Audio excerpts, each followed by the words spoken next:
അപ്പൊ നിസ്കരിക്കാന്നല്ല അള്ളാഹു പറഞ്ഞത്, യുഖീമൂന സ്വലാ, നിസ്കാരത്തിന്റെ രൂപത്തിലും ഭാവത്തിലും കൊണ്ടുവരണം. യുഖീമൂന എന്ന് പറഞ്ഞാൽ വളയരുത് എന്നാണ്.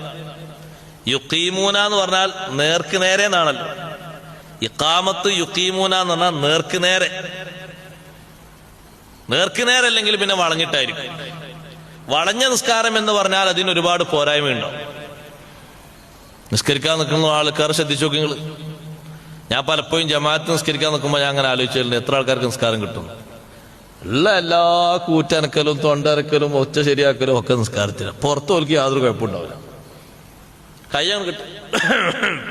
കുറെ ആൾക്കാർ ചായ അടിച്ചാണ്ടല്ലോ റായത്തിന്റെ കൂറ്റനക്കൽ ആ കൂറ്റനക്കൽ ഒക്കെ നിസ്കാരത്തിലാ.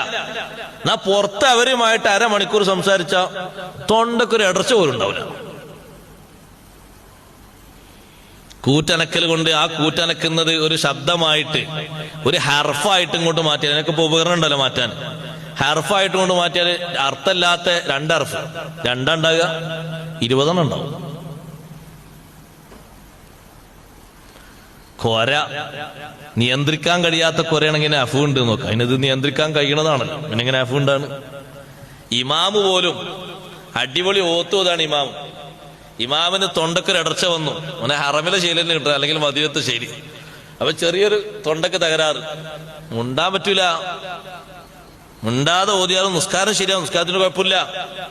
പക്ഷെ ഈ തൊണ്ട അനക്കിയിട്ട് ആ ഓത്ത് റെഡിയാക്കിയാൽ നിസ്കാരം കൊണ്ട് ബാത്തിലാകും. തൊണ്ട അനക്കാൻ നിസ്കാരത്തിൽ ആകെ പറ്റുന്ന ഒരു സന്ദർഭത്തിലാണ്. തൊണ്ട അനക്കിയാലല്ലാതെ മഹ്റജ് കിട്ടൂല. ഉറക്കെ ഓതുമ്പോഴല്ല, പതുക്കെ ഓതുമ്പോ തൊണ്ട അനക്കി റെഡിയാക്കിയാലല്ലാതെ ആ അക്ഷരം മൊഴിയാൻ കഴിയൂല. എങ്കിൽ മാത്രമേ തൊണ്ട അനക്കാവൂ. അങ്ങനെ അടിപൊളിയിൽ ഓതുമ്പോ ഇങ്ങനെ തൊണ്ടക്ക് ചെറിയ ഇടർച്ച പഠിച്ചോനെ. ബാക്കിലുള്ള ആൾക്കാരൊക്കെ എന്റെ ഓത്ത് മോശം റെഡിയാക്കി ആകെ പോയി. അപ്പൊ കയ്യേച്ച് വേറെ നിസ്കരിച്ചണം, അല്ലെങ്കിൽ മുഫാറക്കത്ത് ചെയ്ത് വാങ്ങി നിസ്കരിച്ചു പോകണം. തുറന്നിട്ട് വെറുതെ തൊടുകയാണ്, ഒരു കാര്യമില്ല. അപ്പൊ മനസ്സിലാക്കുക ആള് ജാഹിലാണ്. ചെയ്യാൻ പറ്റില്ല. മസ്അലക്കനുസരിച്ച് കാര്യങ്ങൾ ചെയ്യണ്ടേ? നിസ്കാരം എന്ന് പറഞ്ഞാൽ മസ്അലക്കനുസരിച്ച് ചെയ്യണം. ഇങ്ങോട്ടും തെറ്റാൻ പറ്റില്ല, ഒരു മാർഗം തെറ്റാൻ പറ്റില്ല. അപ്പൊ ഒന്ന് ആലോചിച്ച് നോക്കി. മുബത്തിലാത്ത് പറയുകയാണെങ്കിൽ ഒരുപാടുണ്ട്, കുറച്ചൊന്നല്ല, ഒരുപാട് വിഷയങ്ങളുണ്ട്.